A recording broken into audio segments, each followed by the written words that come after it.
Y vengo a hablarles precisamente de un proyecto de ley que se ha presentado al Congreso de la República y que pretende nuevamente reformar el régimen societario colombiano. Este proyecto ha tenido una gran cantidad de presentaciones, lo hicimos inicialmente desde la superintendencia en el año 2015, luego se volvió a insistir con otros proyectos, particularmente en el tema de las sociedades deportivas por acciones simplificadas hacia el 2017, luego se volvió a presentar nuevamente en el año 2024 y se alcanzó a hacer la ponencia para primer debate, pero por razón de la congestión del Congreso no se alcanzó a debatir y consecuentemente será presentado nuevamente probablemente el próximo 20 de julio con una ventaja adicional, y es que el proyecto ya está bastante depurado, de manera que esperamos que en esta próxima legislatura podamos avanzar muy significativamente. De manera que, sin más preámbulo, voy a hablarles un poquito de por qué llegamos a este proyecto, cuáles son las razones que subyacen a esta iniciativa, cuál es la razón por la cual es conveniente hacer unas reformas al régimen de sociedades, contarles un poco cuál ha sido la evolución del derecho societario colombiano, cómo ha sido realmente o cuáles han sido las principales reformas, para luego hablar del proyecto de ley en concreto y mencionar algunos de los aspectos fundamentales de este. Y arranquemos por el proyecto que dio origen al Código de Comercio. Cuando yo estaba preparando esta presentación me encontré con estas fotografías del profesor Gavino Pinzón y del doctor José Ignacio Narváez, que son realmente el espíritu principal detrás de ese Código de Comercio de 1971. Quiero decir que no conseguí fotografías a color. Muchos de ustedes, por su juventud, no identifican esta clase de fotografía en blanco y negro, pero es lo único que existe en internet. Me llamó mucho la atención porque pone de presente cómo es de antigua la legislación societaria colombiana, cómo es de antigua la legislación comercial en Colombia. Este código fue expedido hace más de 50 años, sin embargo sigue rigiendo en la mayoría de los aspectos de la vida comercial colombiana. Pero además agregaría algo que resulta bien interesante. En realidad el código no es de 1971, el código es de 1958, que fue cuando se preparó el proyecto que dio origen a ese estatuto. Y fue precisamente el profesor Gavino Pinzón, a quien ustedes ven en esta foto, quien hace casi 70 años preparó este proyecto de reforma a la legislación societaria colombiana y comercial en general. Después fue revisado en 1968 y finalmente dio lugar al decreto 410 de 1971. De manera que estamos hablando de un estatuto que tiene casi 7 décadas de vigencia, y eso creo que es muy significativo para los efectos que vamos a mencionar. ¿Y qué regula el Código de Comercio y qué ha sido modificado? Y aquí están los 6 famosos libros del Código Comercial, de los cuales solamente han sido modificados realmente 2 partes. El libro segundo en materia de sociedades comerciales y el libro sexto en materia de procedimientos mercantiles. Todo lo demás, lo que tiene que ver con los comerciantes, con los asuntos de comercio, con los actos de comercio, con las cámaras de comercio, los bienes mercantiles, lo relativo a los títulos, valores, lo relacionado con los establecimientos de comercio, los contratos y obligaciones, que es tal vez uno de los aspectos más fundamentales, más importantes del derecho comercial en cualquier país del mundo, la navegación, no han sido modificados en un espacio que, insisto, va a cumplir 7 décadas, y sin embargo seguimos creyendo que este es un nuevo Código de Comercio y que representa las ideas más avanzadas sobre la materia. Yo debo decirles que yo trabajo mucho con el Banco Mundial en proyectos de reforma legislativa en África.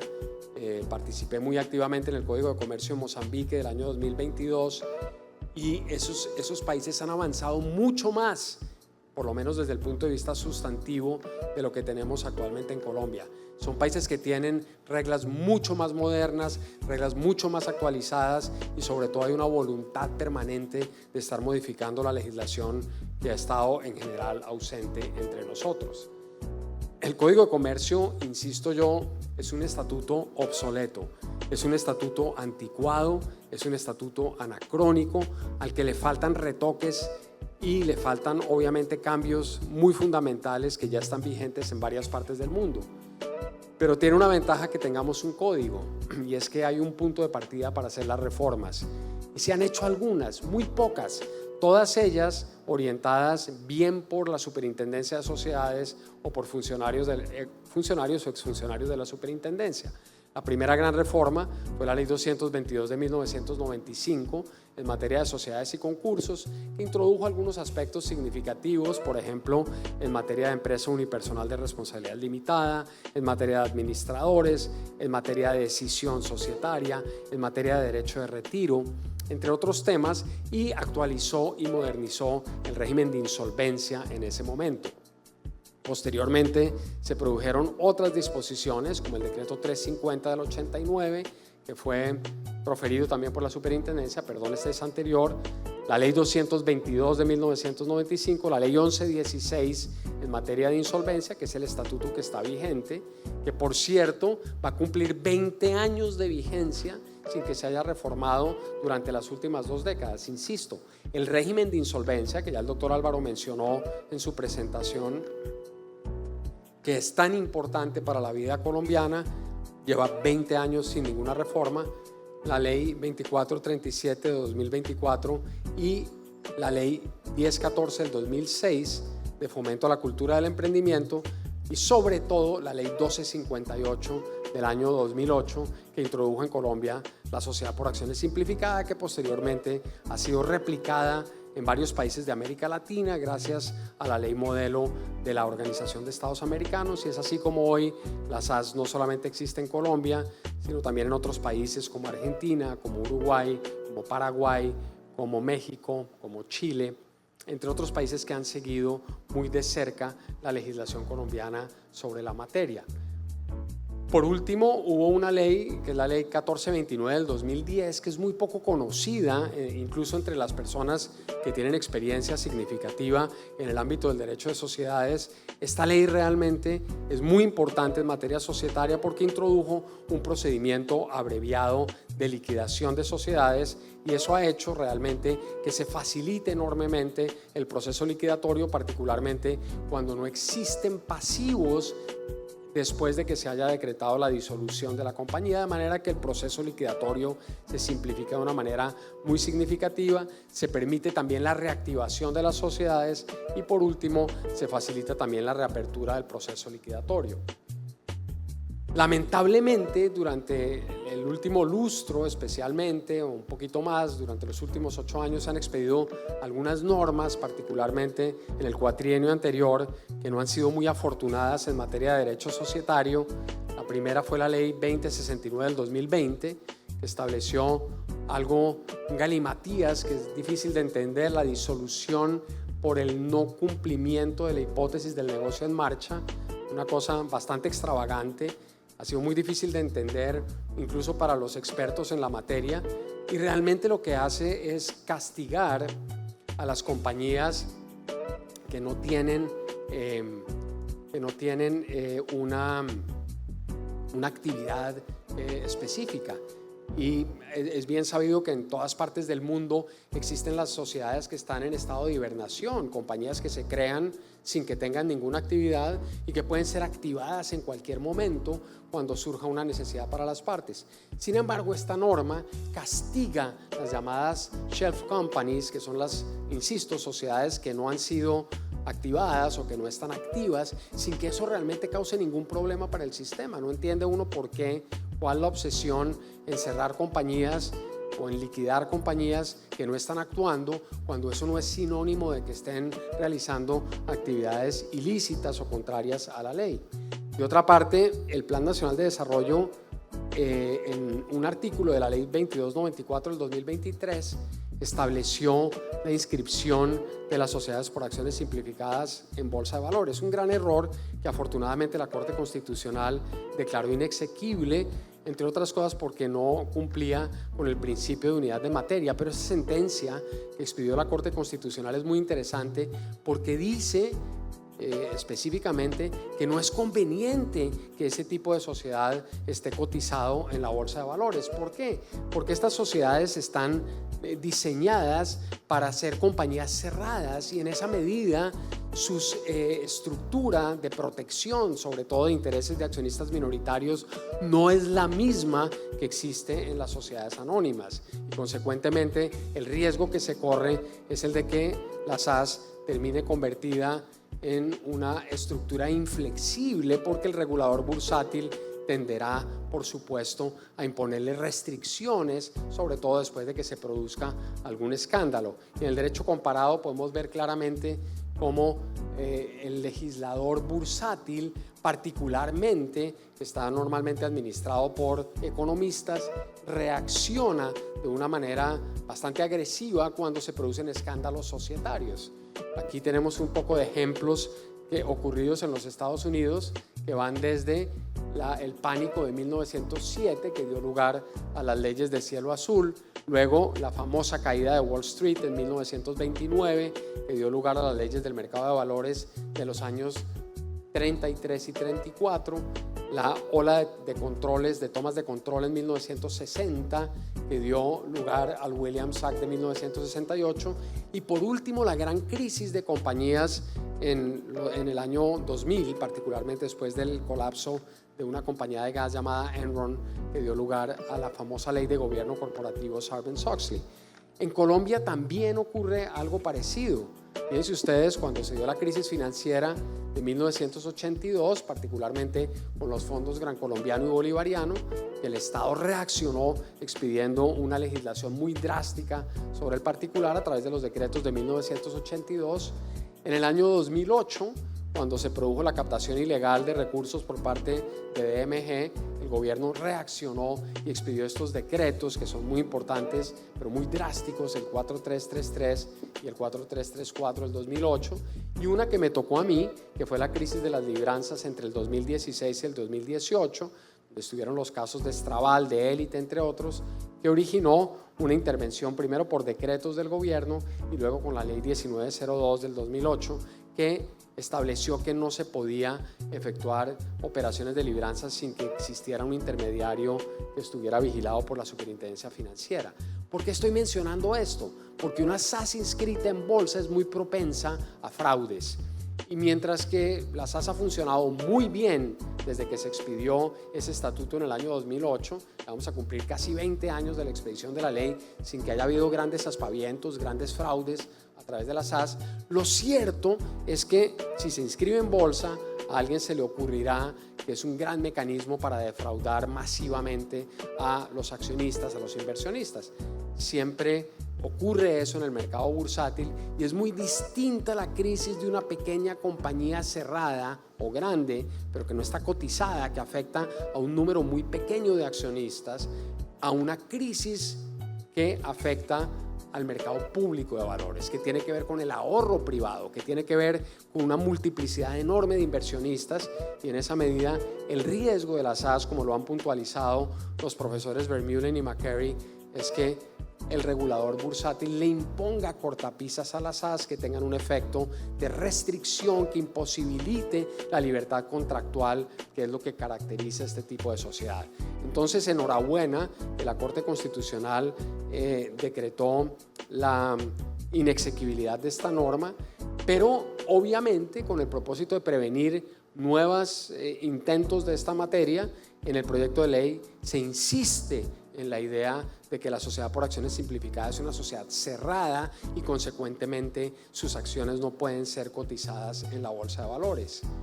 Por último, menciono como reformas desafortunadas o acaecidas en los últimos tiempos la ley 1955 del 2019, que establece la liquidación de sociedades no operativas sujetas a inspección, vigilancia y control de la Superintendencia de Sociedades, y luego crea una norma bien curiosa y es la que ordena a la Superintendencia de Sociedades liquidar compañías que no hayan pagado la renovación de la matrícula mercantil. Esta norma realmente es un despropósito, hay que decirlo muy claramente. Es un producto, obviamente, del cabildeo adelantado por esta organización llamada Confecámaras, y lo que hace realmente es poner a la Superintendencia de Sociedades, una entidad tan importante para el desarrollo empresarial de Colombia, a recaudar cuotas dejadas de pagar por las compañías que están en mora de pagar las las cuotas de sostenimiento, que son las matrículas mercantiles anuales. Y digamos que no hagamos la discusión de si conviene o no conviene que se tenga que renovar la matrícula o que se tenga que pagar, porque yo creo que el Banco Mundial, en el que yo trabajo, ha sostenido que es muy útil que se renueve la información, por lo menos que las compañías que están registradas mantengan un registro actualizado. El Banco Mundial no está de acuerdo en que eso se cobre, por supuesto, pero digamos que esa es harina de otro costal. Pero es muy distinto poner una entidad del Estado que tiene tantos asuntos, que vigila más de 8.000 compañías, que inspecciona más de 500.000 sociedades en el país, a cobrar cuotas de sostenimiento de las cámaras de comercio. No tiene absolutamente ningún sentido, sobre todo porque aquí hay una dicotomía que yo quiero mencionar con todo el respeto, pero que me parece un despropósito y que forma parte de esta plataforma de cabildeo de la Confederación de Cámaras de Comercio, de Confecámaras, que es simultáneamente, y es que esto es increíble porque es con un año de diferencia. Primero se establece que la Superintendencia de Sociedades tiene que liquidar las compañías que no paguen, con lo cual se volvió a crear la institución de los chepitos. Muchos de los jóvenes que están acá seguramente no conocieron esta magnífica institución del derecho colombiano, que eran unos individuos ataviados extravagantemente con sacoleva, y esperaban al deudor en el domicilio, en su casa, y salían 2 o 3 personajes con este atuendo y lo perseguían por doquier, iban caminando detrás de él en la ciudad. Después de 2 días de esta tortura, el individuo pagaba. Pues bien, esto se restablece con esta norma que dice que la Superintendencia de Sociedades liquida aquella compañía que en 3 años no haya pagado los derechos de matrícula mercantil. Pero curiosamente, después se le dio a la Superintendencia de Sociedades, en el artículo 70 de la Ley 2069, la vigilancia sobre las cámaras de comercio. O sea, la superintendencia es simultáneamente, y yo creo que esto atenta contra el principio de no contradicción, una cosa no puede ser al mismo tiempo y en el mismo sentido contrario, es quien vigila a las cámaras, o sea, tiene el bolillo, tiene el garrote, pero por otra parte les hace la vuelta a cobrar la matrícula mercantil. Repito, esta ley le da a la superintendencia la fiscalización sobre las cámaras de comercio, y esta ley le da a la superintendencia la obligación de cobrar la matrícula mercantil no renovada. O sea que estamos aquí en una verdadera dicotomía, en un antagonismo, en una situación filosóficamente incomprensible, por lo menos para mi gusto. Muy bien, y por eso es por lo que en el proyecto de ley se trata de avanzar en una cantidad de aspectos. Yo creo que va a ser muy importante que tengamos en cuenta que estos proyectos o esta ley, este proyecto de ley, es una combinación de proyectos fallidos que tuvimos que presentar en varias ocasiones entre el 2015 y el 2018.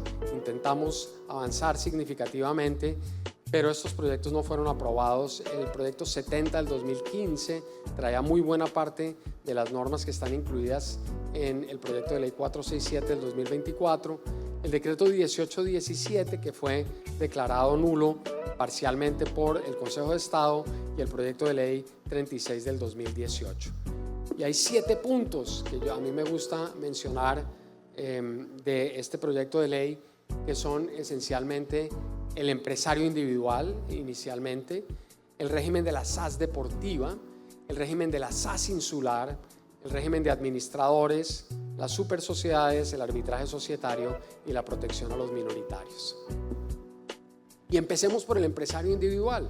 Ustedes seguramente, particularmente los que son abogados que están acá presentes, recordarán que por allá en el siglo XII, cuando empiezan las corporaciones de mercaderes, las ferias, los mercados que existían en la Edad Media, los comerciantes se inventan la llamada jurisdicción consular y establecen que quien esté inscrito en un libro, en el Liber Mercatorum, tienen acceso a una justicia especializada, un sistema jurisdiccional que tiene características específicas y que resuelve con mayor celeridad y bajo pautas diferentes, sobre todo porque los jueces son legos, no son de formación jurídica, y terminan adjudicando los casos con base en unos precedentes que se van sentando. Y desde entonces viene la idea de que el comerciante debe matricularse. En Colombia tenemos la matrícula de las personas jurídicas, que tiene toda la justificación, porque una persona jurídica, como ustedes saben, es un ente ficticio distinto de las personas naturales que la forman, y su personalidad jurídica no es conocida por los terceros. Tampoco es conocido el hecho de que tengan limitación de responsabilidad en el caso de la mayoría de sociedades que se crean. Y es por eso por lo que se justifica claramente la matrícula o el registro de personas jurídicas. Y en todas partes del mundo existe un sistema en virtud del cual las personas jurídicas y particularmente las sociedades de riesgo limitado están sujetas a una inscripción en un registro que normalmente lleva el Estado. La recomendación de la ONU en su Comisión de Naciones Unidas para el Derecho Mercantil Internacional es que ese registro sea llevado a muy bajo costo por el Estado, incluso gratuitamente, pero digamos que aquí hemos desarrollado un registro bastante avanzado en algunos puntos por las cámaras de comercio. La pregunta que surge, y esta pregunta yo no sé por qué nadie se la ha formulado, no entiendo por qué en el derecho mercantil colombiano nadie se la ha formulado, es ¿por qué razón las personas naturales deben matricularse en el registro mercantil? Entonces, obviamente surge la idea de que de las corporaciones de mercaderes, surge la idea del medioevo, surge la idea del liber mercatorum, surge la idea de la jurisdicción consular, surge la idea de una tradición jurídica. Pero la pregunta es, ¿cuál es el propósito del registro de personas naturales en la Cámara de Comercio? Entonces alguien dice, no, es que es publicidad porque es necesario identificarlas. Identificar a las personas naturales. Y la respuesta categórica es, esa identificación ya se surte en múltiples instancias. Aquí yo traigo, este es el señor Don José, que es un tendero, que tiene que ir a las cámaras de comercio anualmente a matricularse para identificarse. Y yo digo, pero es que este señor tiene una cédula de ciudadanía, que es la gran obsesión nacional. Aquí todos los colombianos vivimos obsesionados con la cédula de ciudadanía, ¿no? Hay países que no tienen documento nacional de identificación. La pregunta uno, ¿y cómo se identifica a la gente? Pues con su nombre y con su fecha de nacimiento. Es muy poco probable que alguien con el mismo nombre en la misma localidad haya nacido el mismo día. Pero bueno, aquí hay una obsesión con eso y digamos que aceptemos que Colombia no existe el individuo si no tiene un documento de identidad. Digamos que eso para todos se requiere, hasta para hacer una llamada a algunas entidades uno llama a un call center y le piden la cédula para poderle pasar a la persona. O sea, hay una obsesión completa. Luego hay un registro único tributario, hay un registro de industria y comercio, hay un número de pensiones y cesantías, hay un número de riesgos profesionales, hay licencia de conducción, hay registro de importaciones en la mal llamada ventanilla única de comercio exterior. Hay pasaporte había pasaporte para las personas que quieren viajar. Entonces, ¿cómo así que se necesita una identificación del comerciante persona natural? ¿Es que acaso esto no es una identificación? Yo conozco algunos países y he estado en ellos relativamente avanzados en esta materia que no tienen registro de comerciantes personas naturales. No existe en ninguno de los 50 estados de la Unión Americana. En Estados Unidos eso no existe. Entonces uno pregunta, ¿y cómo se identifica un comerciante persona natural?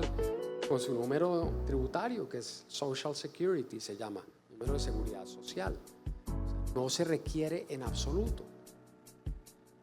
Yo sé que proponer que se cancele el registro de personas naturales es un suicidio anticipado.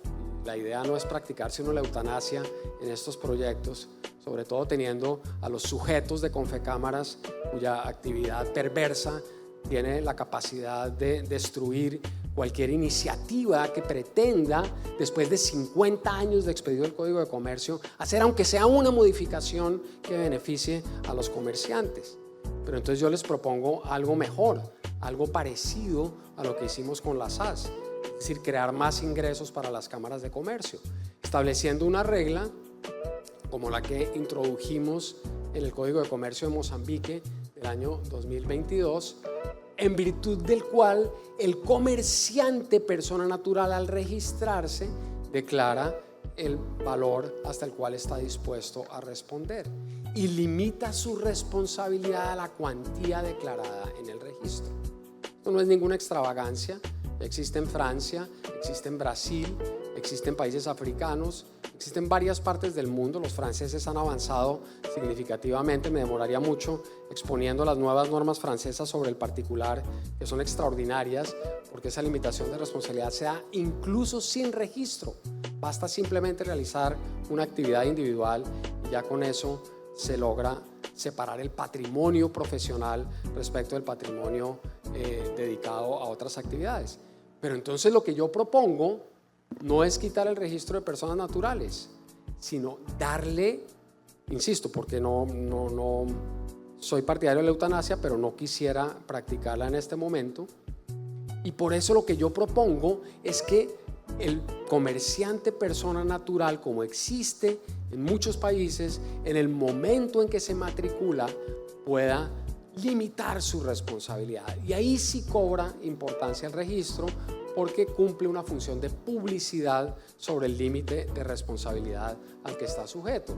Entonces, en el proyecto se dice que la persona natural que tenga el carácter de comerciante podrá registrarse con o sin responsabilidad limitada al valor declarado en la inscripción en el registro mercantil, norma de una gran simplicidad que lo que hace es reconocer la idea de que, al igual que ocurre en cualquier actividad de carácter mercantil, nadie está dispuesto a asumir más responsabilidad que la que acepta en el momento en que realiza el negocio respectivo. Y tal vez es el profesor Richard Posner el que dice: todos los negocios mercantiles están sujetos a limitación de responsabilidad. El comprador solamente se arriesga a que la cosa no se le entregue o que tenga vicios. El vendedor solo se arriesga a no recibir el precio. El arrendador solo se arriesga a no recibir el valor del arrendamiento. El mutuante solo se arriesga a que no le paguen el valor del mutuo por parte del mutuario, y podríamos mencionar todos los contratos, y no hay realmente contratos con extensión de responsabilidad. Lo propio debe ocurrir en relación con los comerciantes personas naturales. ¿Qué pasa con los terceros? Pues que los terceros son sujetos inteligentes que tienen un deber de diligencia. Ahora, si el banco quiere una garantía adicional, seguramente la va a pedir. Seguramente no va a estar contento con este sistema de responsabilidad. Si el acreedor tiene capacidad de negociación, lo va a lograr. Pues bien, el sistema viene funcionando bastante bien y por eso se propone en este proyecto.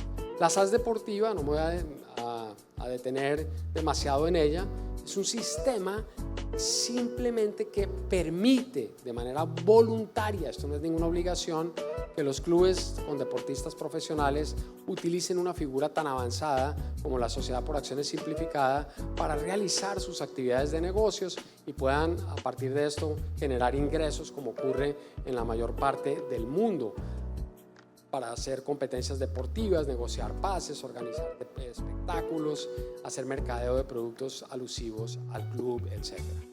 Esta, que es una de las normas más importantes del proyecto, y a pesar de que no aparece en la ponencia para primer debate, pero que se reactiva, insisto, en el proyecto que se presentaría a consideración del Congreso el 20 de julio próximo, propone la creación de una SAS insular, una sociedad por acciones simplificada, y obviamente todo esto les parece a ustedes un poquito extraño, un poquito estrambótico, tal vez diferente.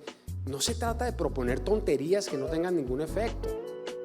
No se trata de hacer retoques cosméticos, se trata de hacer cambios que tengan un impacto real. A mí, yo no me voy a gastar el tiempo que me queda en tonterías sin impacto alguno. Si se puede sacar una ley, que la ley tenga un impacto real. Y esto es una de las cosas más importantes del proyecto. Por eso voy a insistir hasta el final en esta idea.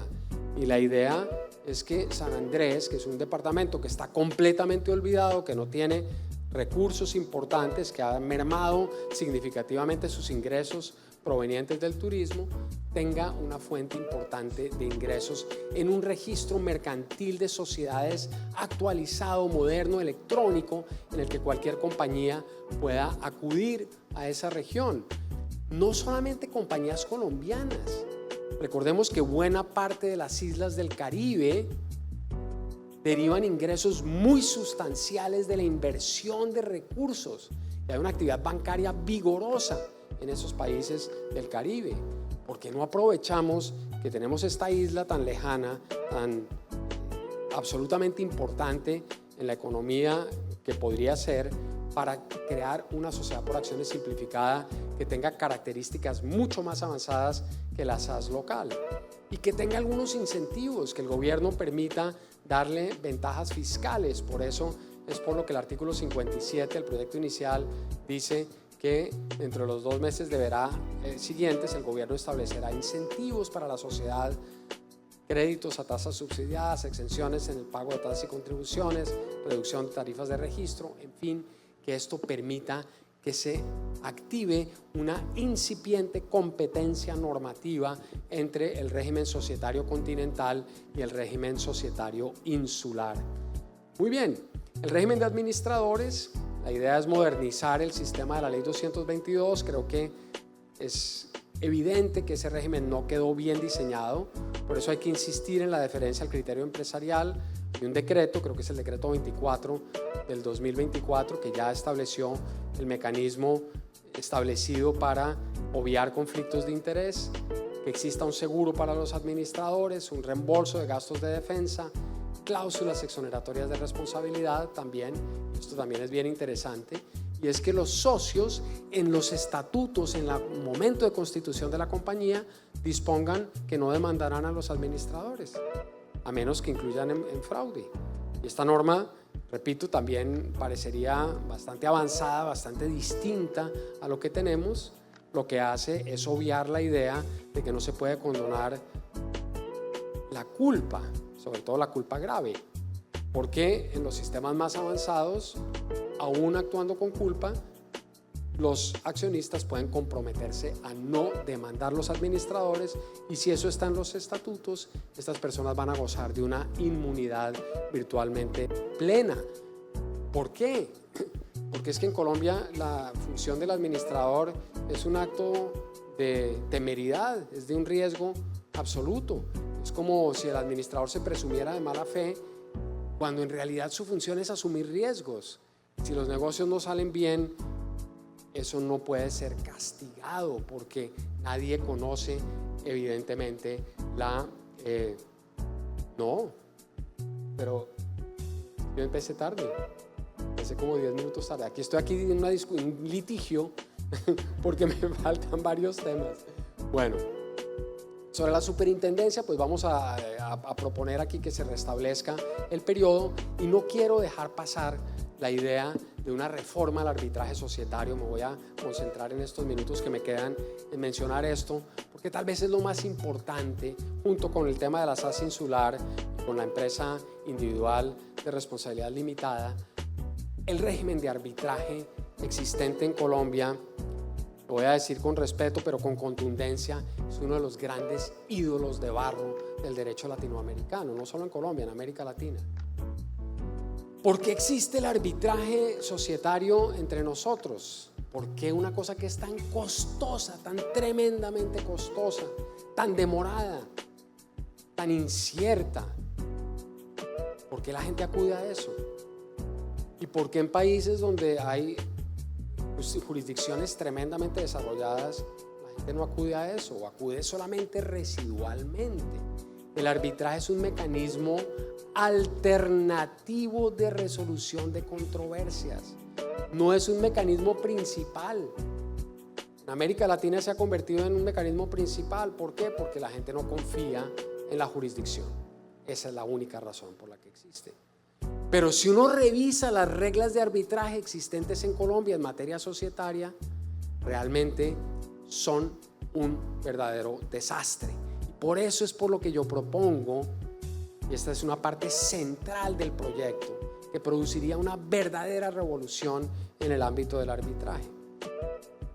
Propongo en primer lugar que se mire un poquito hacia afuera. Es que aquí hay un problema muy grande en la legislación local y es como una especie de incesto académico en el que los proyectos se retroalimentan a partir de la experiencia local sin mirar hacia afuera, cuando esto ya está inventado.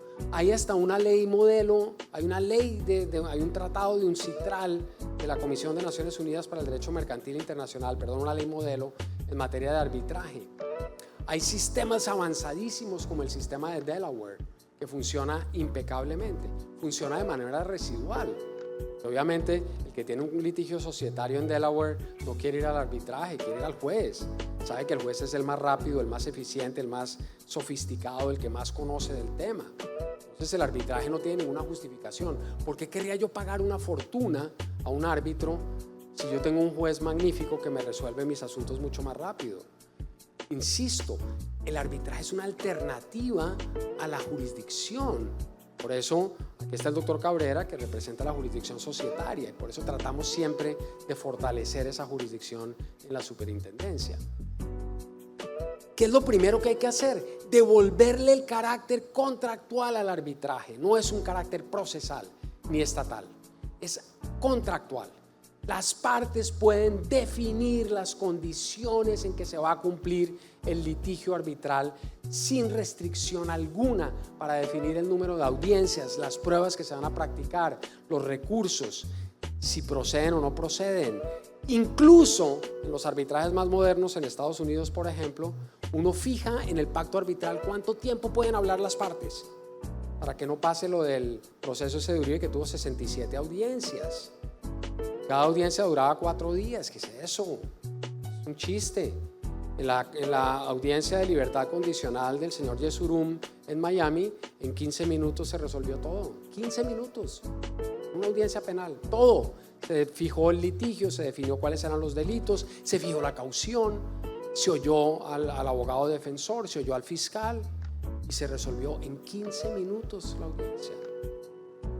Aquí yo lo que propongo es que uno defina todo en un pacto arbitral, en un compromiso, en una cláusula compromisoria y no se someta a esas reglas procedimentales absurdas que hacen que el litigio hoy en un arbitraje se demore 3 años. Eso es lo que se está demorando.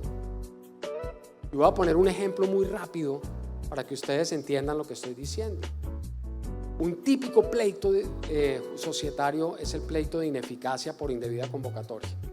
Entonces, esto es muy técnico. La ley dice son 15 días hábiles si es ordinaria, no se cuenta el día de la convocatoria, no se cuenta el día de la reunión, no se cuentan los sábados a menos que la sociedad trabaje. Entonces, contabilizar eso por alguna razón doctrinaria es difícil. Y la gente se equivoca y le falta un día. Entonces contaron el día de la convocatoria y le dio 14 días en vez de 15. Ustedes dirán, eso es un formalismo absurdo. No, la convocatoria es de los asuntos más sustanciales de la asamblea, porque es el derecho que tienen los accionistas a ejercer el derecho de inspección. Y si le quitas un día, la ley dice las decisiones son ineficaces. Muy bien, les presento el siguiente pleito. Un individuo dice que se cumplieron los 15 días hábiles, otro dice que fueron 14. La sentencia que decida eso da lugar a que o las decisiones son ineficaces o son válidas. Es importantísimo, porque ahí puede haber una toma de control de una compañía. Pregunto, ¿cuántas audiencias se resuelven? Primero, ¿cuántos árbitros se requieren para eso? Yo digo que uno solo, pero que sepa. Una persona que esté a prueba de toda sospecha, que no tenga conflictos con las partes, que tenga conocimiento del tema. Segundo, ¿cuántas audiencias se requieren para eso? Una. Agregaría, ¿cuánto debería durar esa audiencia? Yo diría máximo entre media hora y 1 hora. ¿Qué pruebas se pueden admitir en esa audiencia? ¿Necesitan testimonios, inspecciones judiciales, declaraciones de parte? ¿Necesitan otras pruebas distintas a documentos? No, solamente pruebas documentales. Pero yo agrego más. ¿Cuántas pruebas documentales se requieren para ese pleito? Digo que son 4 más o menos. 1, la nota de convocatoria. 2, la copia del acta. 3, la copia de los estatutos. Y 4, el certificado del revisor fiscal donde dice si trabajan o no los sábados. Listo. Y el árbitro resuelve eso ahí mismo. Siguiente, ¿cuánto cobra? No, es que es un pleito de 100.000 millones de pesos, entonces hay que pagarle 4.000. No, ¿por qué pagarle 3.000 millones de pesos a una persona por una hora de trabajo? Páguele $1.000 si es un árbitro muy sofisticado. ¿Por qué tiene que pagar esas cifras exorbitantes para una cosa tan simple? Ahora, vamos a retroceder la película y vamos al día de hoy. Ese pleito hoy se demora 3 años. Por todas las boberías procesales y el requisito de procedibilidad y la conciliación y la no sé qué, todo eso hace que el proceso se demore 3 años. ¿Cuándo podría fallarse? En media hora, y es lo que yo propongo. Propongo lo siguiente: que no haya necesidad de conciliación previa. Las partes pueden conciliar en cualquier momento. Esta es una formalidad. Esto es una cosa que lo único que hace es crear una obstrucción adicional al proceso, una pérdida de tiempo. Con la venia del doctor Álvaro, que mencionó la conciliación como la panacea, lo es, pero no puede ser una obligación, no puede ser un requisito que obstruya el proceso. Si las partes quieren conciliar, lo pueden hacer en cualquier momento, es un requisito completamente inútil. ¿Para qué el recurso de revisión? Si es que las partes están derogando la jurisdicción, precisamente no quieren ir al juez, quieren darle a alguien que sabe más, darle esa autoridad. Pero ¿cómo es posible que el laudo arbitral, que es proferido por un experto, se someta a un no experto, que es un juez administrativo? Un experto en derecho comercial falla, y entonces si la parte inconforme se va a un juez administrativo para que le diga si el experto tenía razón o no tenía. Eso lo que hace es demorar el proceso, crear inseguridad jurídica, rompe la confidencialidad. La confidencialidad es fundamental. Miren, la única razón por la que alguien acude en los Estados Unidos a un proceso arbitral es porque es confidencial. No se conoce el alegato, no se conocen las demandas, no se conoce el laudo, no se conocen las pruebas. Esa es la razón de ser. Pero esto es tan absurdo acá que las cámaras de comercio publican los laudos como gran cosa. Usan su presupuesto para publicar compilaciones de laudos arbitrales para exponer en la picota pública a la parte que perdió. El profesor Follonier dice: la confidencialidad se presenta con frecuencia como una de las principales ventajas del procedimiento arbitral. El deber de confidencialidad se considera uno de los principios inherentes al arbitraje. La confidencialidad se deriva directamente del arbitraje. Que los árbitros sean expertos realmente. He dicho que en muchas listas de arbitraje, sin referirme a ninguna en concreto, hay más colados que en Transmilenio. Se necesita tener árbitros expertos, gente que sepa del tema societario, que tenga idiomas, que tenga un perfil profesional adecuado, que tenga experiencia, que se controlen los conflictos de interés, que el árbitro tenga un poder disciplinario, que pueda decir qué pruebas se practican y cuáles no, que se puedan fijar términos estrictos y reales.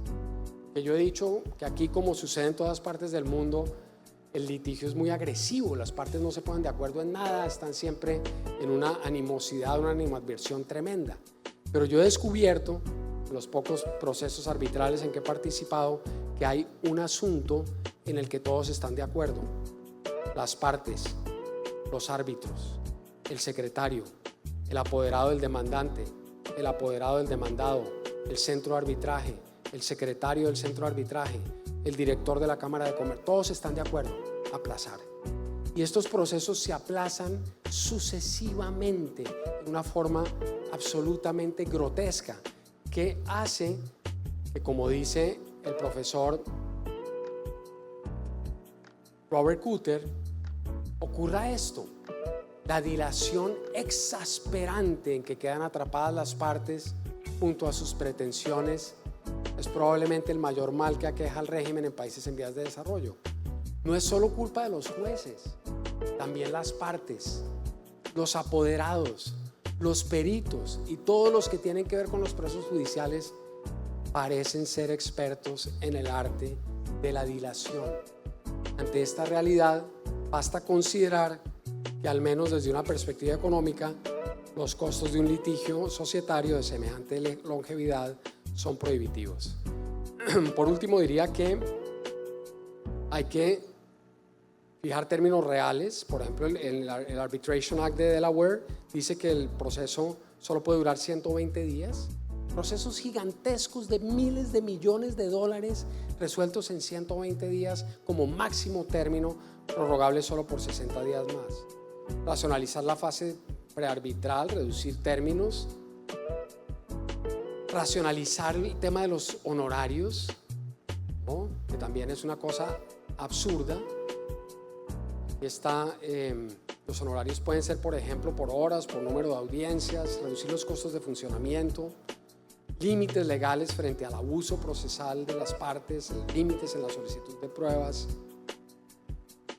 y finalmente la protección de minoritarios, que es el último punto que está previsto en el proyecto de ley. Concluyo rápidamente que es evidente, como ustedes pudieron ver a raíz de los puntos que hemos puesto de presente, que hay un rezago en la legislación societaria. Y yo les digo que a pesar de haber trabajado tan intensamente en el tema de las SAS, a mí ya no me interesa eso. Yo creo que ese ya es un proyecto anterior. De hecho, la SAS ya es un modelo relativamente viejo. Hay cosas nuevas, más avanzadas, que hay que incluir en la legislación societaria. Hay que incentivar la formalización empresarial, pero no estableciendo estas normas que, insisto, esta Confederación de Cámaras de manera tan perversa se ha encargado de imponer a lo largo de las últimas décadas. Hay que crear normas razonables, como por ejemplo el tema del empresario individual con limitación de responsabilidad. La SAS es útil, pero hay que ampliarla a otros escenarios, como sería el caso de la SAS deportiva o de la SAS del archipiélago. Actualizar el régimen de administradores para que dejen de ser esos enemigos agresivos y fraudulentos que se consideran hoy en la ley y se conviertan en amigos creadores de riqueza. Hay que darle a la superintendencia mayores funciones y restablecer su permanencia en el cargo para que no pueda ser destituido. Mejorar la protección de los minoritarios, crear un arbitraje societario que funcione, que sea práctico, que sea útil, que sea rápido, que sea barato. Y ojalá logremos, porque esto es la parte más difícil, que el proyecto de ley se mantenga relativamente inalterado y no sea objeto de perversas alteraciones, como ya venía ocurriendo en este primer debate del proyecto de ley. Yo quiero decir dos cosas finales. La primera, que a mí más que salga la ley, me interesa el debate académico y el debate intelectual. Estos temas tienen que estar en la palestra pública. Esto es lo que tendríamos que estar discutiendo, en lugar de estar pensando en la desestimación de la personalidad jurídica, en un poco de figuras del siglo XX o incluso XIX. Debemos estar mirando hacia adelante, viendo hacia dónde va nuestro sistema, pensando que hace 20 años estábamos muy avanzados con las SAS y otra vez estamos completamente rezagados. Que necesitamos actualizar nuestra legislación, que no podemos quedarnos atrás, que necesitamos dar un paso adelante y que el país tiene las condiciones para hacerlo. La segunda cosa que quiero hacer es agradecerle al doctor Álvaro por su generosidad de haberme invitado, por permitirme este magnífico escenario para hablar con ustedes y agradecerle a todos los presentes por su paciencia y por su atención. Muchas gracias.